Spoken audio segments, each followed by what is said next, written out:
Whoa, stop right there. Why is everyone watching this? I mean, seriously, look at the views. Analogue horror is a subgenre of horror fiction that uses analog media such as VHS tapes to create an unsettling atmosphere. According to Google AI, that is. It focuses on subtle psychological horror and building tension instead of a traditional jump scare. And as you can see, it is now absolutely oversaturated, as of which it has been since around 2022. The genre comes from the rise and fall of found footage movies. This is a subgenre that was popular through the late 90s to the late 2000s, in which we watch a film from the found footage of a camera. A very good example of this is the Blair Witch Project. Because of the era, a lot of found footage films were shot on VHS or old home cinema cameras. This was obviously to give the effect that it had been shot by a random person. And without getting too deep into it, this died around 2010 because there was an oversaturation of too many films and a lot of them were shit.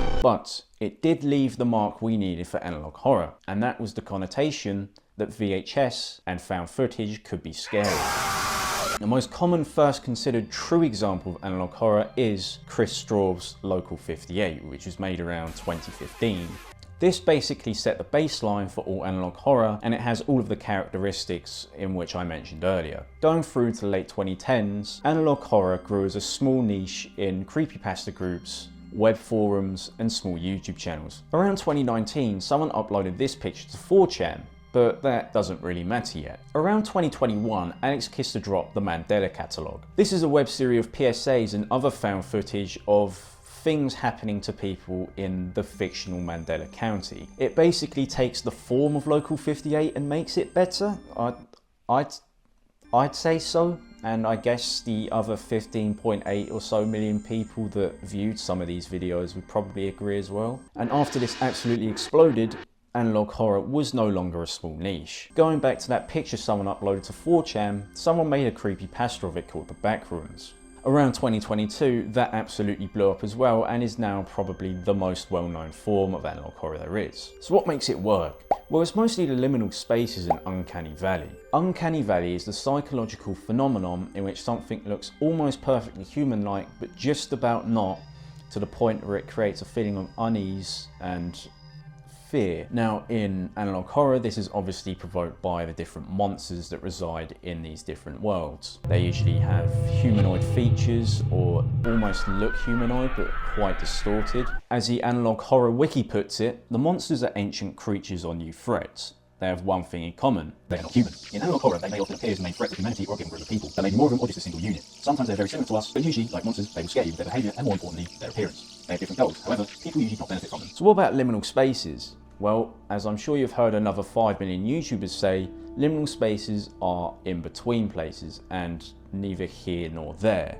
These are usually places that you'd use every day but wouldn't take notice of. They're usually places that you don't linger around in. Think about hallways, car parks and waiting rooms. These are places you usually see busy, but when you don't, there is usually a sense of eeriness. This is because of our natural instinct in which if we see somewhere empty and quiet, we assume there's a predator. In this case, it's our imagination telling us that it's the monsters of the analog horror. Some places just use the idea of emptiness to create the unease. Think of like malls, schools, and large swimming pools. That rhymed. Basically, liminal spaces is like Uncanny Valley for rooms. Something is off with these places and it evokes an unsettling feel. Put the two together and you've just made a giant fight or flight response, which is basically the equivalent of being in a forest when everything goes silent just to be confronted by a bear. The found footage obviously gives us the idea that something bad happened to whoever's recording, like in those found footage films. And there is also immersive storytelling. Immersive storytelling is quite literally just where the viewer is made to participate within the storytelling, and analog horror loves to do this. That could be like with an EAS alert where it makes you feel like you found the tape and that you plugged it in and started watching it yourself, such as the Mandela Catalogue, or having some ARG that needs to be solved outside of the game itself, like No Players Online. No Players Online is actually a very good example of an analog horror ARG, as well as making you feel like part of what is actually happening. And I think that's why people partly love it so much. Like I said earlier about the fight or flight, analog horror makes you feel like you're in the horror situation, and your adrenaline will spike as if you're playing a VR horror game. This game is just absolute. Of every horror game I have ever played, I think how it differs from regular horror is partly why people love it so much. It lacks traditional jump scares, which a lot of people hate, and instead plays on your mind to making it feel like it's a lot scarier than it actually is. I think this makes it a much more accessible form of horror for younger people to watch, and when a younger audience is involved, the views skyrocket, and so does the popularity, because obviously younger people tend to spend the most amount of time on the internet. It's a very easy to access genre, with there being loads of videos on YouTube and plenty of free games to play on platforms such as Roblox. This basically means someone with a computer or phone and a basic internet connection can enjoy the fun as well. Some of the other differences between classical horror and this is the accessibility of making one yourself. I find it quite funny because that's what made found footage films so popular. The Blair Witch Project only had about $60,000 budget, but ended up raking in hundreds of millions in the box office. People love the idea that they can make something themselves and it potentially be very good, although that's not always the case, as we'll get into later. The "I could make this myself" idea creates a sense of community, as people get to share their own creations with each other across different platforms. As someone who went to film school, horror films were a very popular choice between the students, but due to budgets being around $0, people would often resort to analog horror or found footage, as it's very easy to make on a cheap budget. The fact there are a lot of ARGs of analog horror and just the general interactivity of analog horror itself makes it a very popular genre. It's a breath of fresh air from the standard horror, in which you feel like you're just standing from the sidelines watching other people suffer. Instead, it makes the viewers feel like they're their own main character in their own horror film. And like I said earlier about analog horror playing on your mind, it's often you just thinking what's around the corner of each hallway with your fight or flight mode. This makes it feel more scary than what it actually is, just because of survival instinct and trying to live. There is also the sense of nostalgia for that VHS effect for some of the older audiences, as they probably just about remember it from their early childhood. And for a lot of the younger audiences, it's just nostalgia for a time period they never actually experienced, probably just from films and other media that have shown it. Going back to the uncanny valley and liminal spaces, I think some of the nostalgic areas of analog horror makes it feel more uncanny and more unsettling. A lot of the time it's like you can feel all 5 senses of each setting without actually being there. Once again, actually, this probably just adds to the interactive feel. Okay, basically then, the accessibility and interactiveness of analog horror is what makes it so popular.